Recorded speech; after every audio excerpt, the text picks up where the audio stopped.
Hello दोस्तों, स्वागत है आपका हमारे चैनल पर। आइए आपको सुनाते हैं एक दिलचस्प कहानी।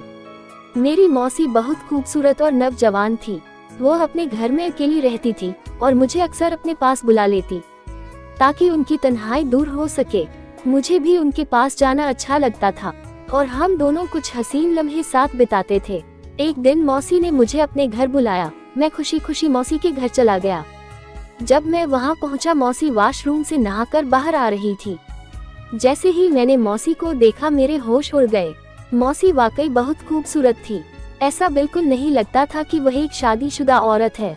उस वक्त मैं अपने मौसा मुकेश के घर रहने आया था, क्योंकि मेरे मम्मी और पापा दोनों शहर जा रहे थे। छोटे मौसा ने पापा से मिलने और मुबारकबाद देने के दौरान कहा कि अमित को हमारे घर छोड़ जाएं।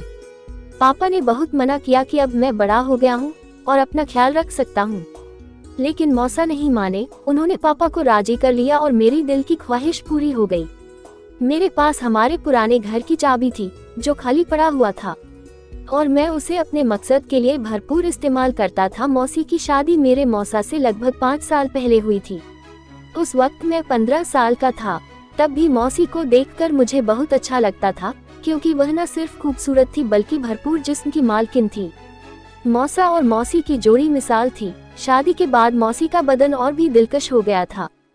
खूबसूरत तो वह पहले से ही थी, लेकिन अब उनका हर हिस्सा अपनी तरफ खींचता हुआ महसूस होता था। उस दिन मौसी घर की सफाई कर रही थी और मैं टीवी देख रहा था। मौसी ने मुझसे पूछा, अमित बेटा आजकल कॉलेज नहीं जाना क्या? मैंने दिल ही दिल में मौसी को बेटा बुलाने पर बुरा मानते हुए कहा, नहीं मौसी, सेमेस्टर खत्म हो गया है, इसलिए 1.5 महीने की छुट्टियां हैं। मौसी ने सर हिलाया और झुककर मेज पर कपड़ा मारने लगी। मुझे समझ नहीं आ रहा था कि क्या करूं और क्या ना करूं। 2 दिन गुजर चुके थे मुझे मौसी के घर आए हुए, अभी कुछ ही दिन हुए थे। रात के खाने पर मौसा ने मौसी और मुझसे कहा कि उन्हें 20 दिन के लिए शहर जाना है। अगर उन्हें ज्यादा दिनों के लिए जाना होता तो वह मौसी को भी साथ ले जाते, मगर इस बार मैं मौसी के घर पर था, इसलिए उन्होंने अकेले जाना उचित समझा। मैंने मौसी की आदतों और दिनचर्या का अच्छी तरह से अवलोकन किया। मैंने देखा कि मौसी चाय का बहुत अधिक सेवन करती हैं और वह चाय हमेशा खुले दूध की बनाती हैं, जबकि मुझे डब्बे के दूध की चाय पीने की आदत है। अगले दिन मैं गेम खेल रहा था और हेडफोन लगाए हुए था। मुझे पता नहीं था कि मौसी मेरे साथ आकर बैठ गई थी और मुझे खेलते हुए देख रही थी। हम दोस्त आपस में मजाक कर रहे थे और मैं कुछ बकवास बातें कह रहा था जो काफी बेहुदा थी। मौसी हैरान और परेशान होकर मेरी बातें सुन रही थी। उन्होंने मुझे आवाज देकर अपनी मौजूदगी का एहसास दिलाने की कोशिश की, पर म्यूजिक की वजह से मुझे कुछ सुनाई नहीं दे रहा था। मौसी मेरी बेहुदा बातें काफी देर तक सुनती रही और फिर उठकर अपने कमरे में चली गई। शाम को जब मैं दोस्तों से मिलने बाहर जाने लगा तो मौसी को बताने के लिए उनके कमरे की तरफ गया। उस समय मेरे दिमाग में कुछ खास नहीं था। फिर मैं वापस आकर बेड पर लेट गया। थोड़ी देर बाद मैंने कहा कि मुझे चाय पीनी है, क्या वह बना देंगी? मौसी मुस्कुराकर बोली, क्यों नहीं मेरे बच्चे, बस 2 मिनट में फ्रेश हो जाऊं फिर बना देती हूँ, और बाथरूम की तरफ बढ़ गई। मैं गैलरी में जाकर बैठ गया और सामने लॉन और फूलों को देखने लगा। एक फूल मुझे बहुत पसंद आया। मैंने उसे करीब से जाकर देखा और फिर तोड़ लिया। मौसी मुझे आवाज दे रही थी। मैंने जवाब दिया, बाहर हूँ, तो वह हाथ में चाय पकड़े बाहर आई, जिसमें 2 कप चाय थे। उन्होंने एक कप मुझे पकड़ाया और दूसरा खुद उठाकर मेज पर रख दिया। मैंने वह फूल जो मैंने पकड़ा हुआ था मौसी की तरफ बढ़ा दिया। मौसी ने मुस्कुराकर फूल मेरे हाथ से ले लिया और कहा, शुक्रिया मेरे बच्चे, मेरे सारे अरमानों पर पानी फिर गया था। मैंने मौसी की तरफ देखा और पूछा, मौसी आप बोर नहीं होती सारा दिन घर में रहकर? मैं तो बोर हो गया हूँ, कहीं बाहर घूमने चलें। मौसी ने जवाब दिया, नहीं अमित, मैं तुम्हारे मौसा के साथ हर जगह जाती हूँ, लेकिन उनके बिना कहीं नहीं जाती। मैं खामोश होकर चाय पीने लगा। रात के खाने के बाद मैंने एक मूवी लगाई और बैठकर देखने लगा। मौसी भी मेरे पास आकर बैठ गई और मूवी देखने लगी।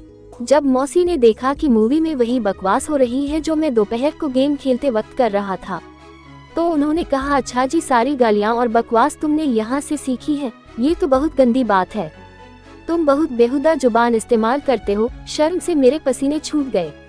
मौसी ने फिर कहा, मैं तुम्हारी माँ से बात करूंगी कि वह तुम पर नजर रखें, तुम हाथ से निकलते जा रहे हो। मैंने नजर उठाकर देखा और कहा, गलती हो गई, माफ कर दें। पर क्या करूँ, सब लड़के इसी तरह की बकवास करते हैं, मुझे भी जवाब जब देना होता है तो ऐसी बातें मुंह से निकलती हैं। मौसी हंस पड़ी और बोली, डरो नहीं, किसी को कुछ नहीं कहूंगी। मुझे पता है कि तुम लड़के किस तरह की बातें करते हो। अच्छा यार, कोई और मूवी लगाओ, यह क्या लगाया हुआ है। तब जाकर मेरी सांस में सांस आई और मैंने मौसी से पूछा, कौन सी मूवी लगाऊं? उन्होंने कहा, कोई इंडियन मूवी लगाओ। मैंने एक इंडियन मूवी लगा दी। मौसी मूवी देख रही थी और मैं चोरी चोरी उन्हें ही देख रहा था। मौसी ने अपनी एक टांग उठाकर दूसरी टांग पर रखी और सोफे की टेक और बाजू से लगकर आराम से बैठ गई। फिर मैंने भी अपनी एक टांग उठाकर दूसरी टांग पर रखी। मुझे लगा कि मौसी ने मेरी इस हरकत को नोट किया है और उनके चेहरे पर हल्की सी मुस्कुराहट आ गई। मैं भी मौसी की तरह दूसरे कोने पर बैठा हुआ था। फिर मौसी ने मुस्कुराते हुए अपनी पोजीशन सही की और मैंने भी सही होकर बैठने में ही बेहतर समझी। मौसी हंस पड़ी और बोली, अमित मेरी नकल उतार रहे हो? मैंने उनकी तरफ देखा और सर हिलाया तो उन्होंने मजाक किया और गुस्से से कहा, क्यों मुझे तंग करना चाह रहे हो? मैंने लापरवाही से कहा, हाँ थोड़ा सा, और फिर वो हंस पड़ी। वो बोली, क्यों? मैंने फौरन कहा, यार इतने दिन हो गए हैं, ना किसी की डांट खाई है ना किसी से जूते, ऊपर से आप इंतहा बोर हैं। उनके माथे पर बल पड़े और उन्होंने कहा, अमित क्या मैं वाकई बोर हूँ? मैंने कहा, पता नहीं मेरा क्या बनेगा अकेले रहकर। मौसी ने मुस्कुराते हुए कहा, तुझे मार खानी है तो मैं लगा देती हूँ। वो मुझे कोई मासूम सा शरारती बच्चा समझ रही थी और यह बात मेरे फायदे में थी। इसी तरह की फजूल बातें करते करते मौसी मुझसे काफी फ्री हो गई। रात के 11 बजे मौसी के मोबाइल पर मौसा का फोन आ गया। वो उठकर अपने कमरे की तरफ चल पड़ी। मैं थोड़ी देर मूवी देखी, फिर टीवी बंद किया और अपने कमरे की तरफ जाने लगा। तभी मुझे मौसी के कमरे से उनकी आवाज आई, यार बहुत मिस कर रही हूँ आपको। पता नहीं कैसे गुजरेंगे ये दिन। पता नहीं दूसरी तरफ से क्या कहा गया, मगर जो मौसी ने कहा वो मेरे लिए किसी सरप्राइज से कम नहीं था।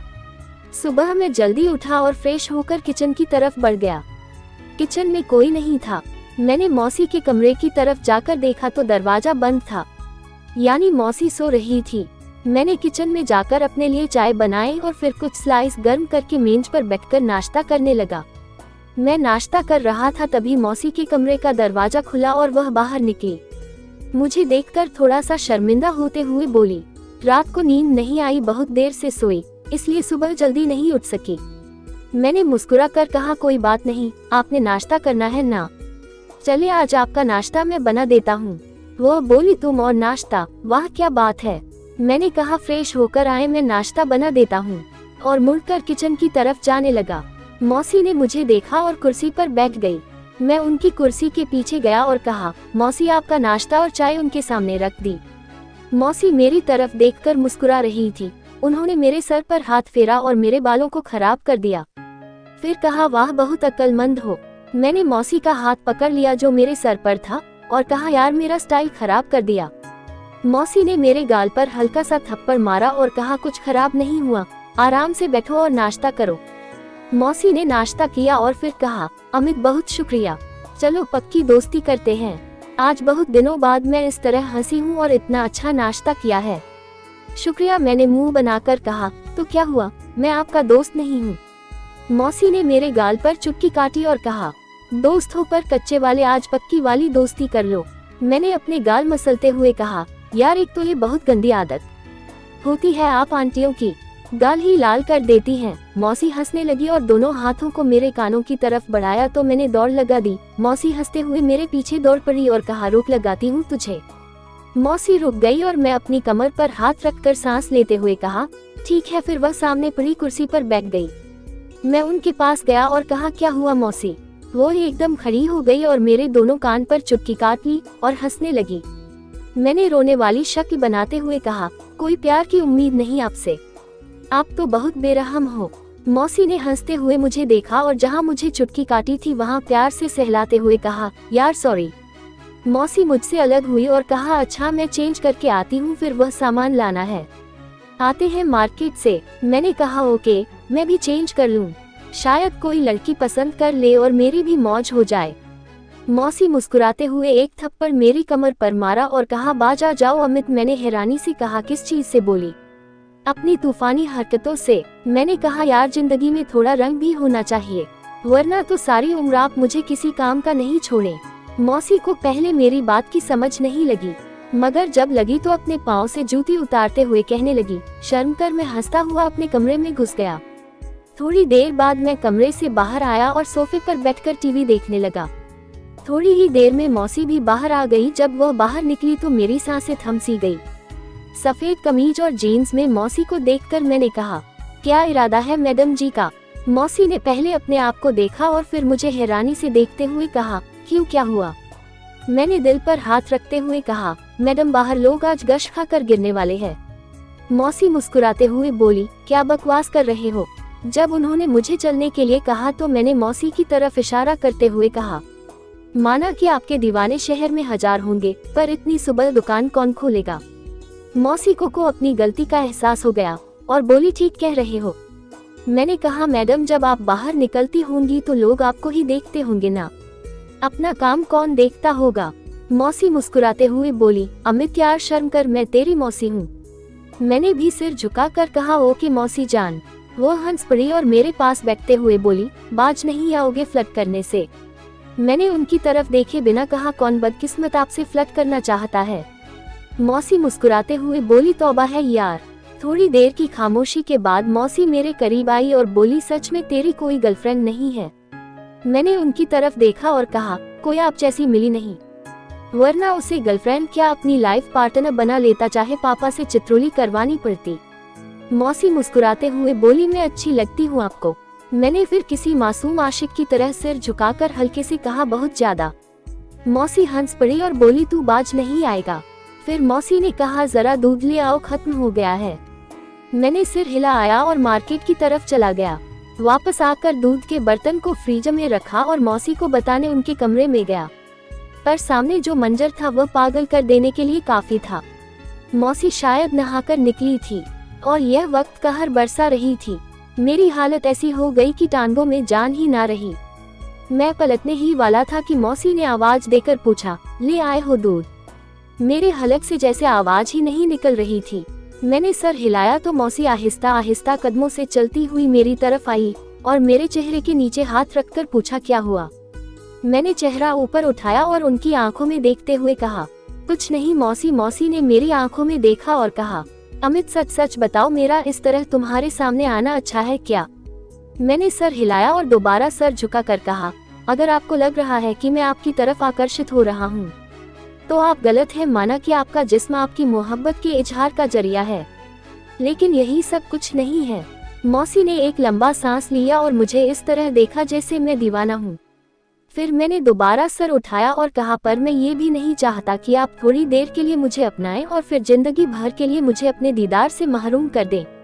मौसी के लिए यह बहुत नाजुक मसला था। फिर वह एक तरफ बेड पर बैठ गई और कहा, मेरे पास आओ, यहाँ बैठो। मैं आराम से चलता हुआ उनके पास बैठ गया। उन्होंने मेरा हाथ पकड़कर अपने दूसरे हाथ पर रखा और कहा, अमित जो मिल जाए इस पर शुक्र करना चाहिए। मौसी के जहन में क्या चल रहा था और उस वक्त वहां से मैदान छोड़कर भाग जाने वाली बात थी। मैं सुकून से कमरे में वापस आ गया। तभी मुझे लगा कि मौसी अंदर रो रही है। उनके सिस्क की आवाज बाहर तक आ रही थी। मैं दरवाजे के पास गया और कहा, आप ठीक हैं? अंदर से कोई जवाब नहीं आया, बस सिस्कन की आवाज बंद हो गई। मैंने फिर पूछा, मौसी क्या बात है, क्यों रो रही हैं आप? अंदर से आवाज आई, अमित मैं थोड़ी देर के लिए अकेली रहना चाहती हूँ, प्लीज अपने रूम में चले जाओ। मैंने कहा, ओ क्या आप ठीक हैं ना?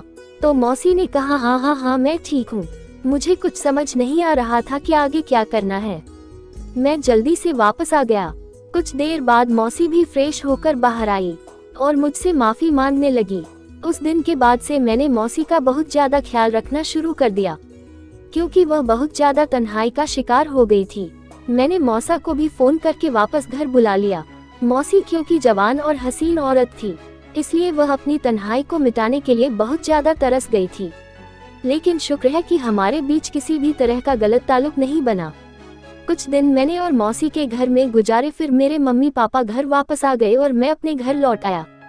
हमेशा ध्यान रखें कि घर में किसी को अकेला छोड़कर ना जाएं, चाहे वह आपकी बहन हो या बीवी, क्योंकि शैतान कभी भी इंसान को बहका सकता है और इसके कारण इंसान बड़ी गलती कर सकता है। मर्दों को चाहिए कि वह अपनी बहन या बीवी को घर में किसी नमक हरम के साथ अकेला न छोड़े।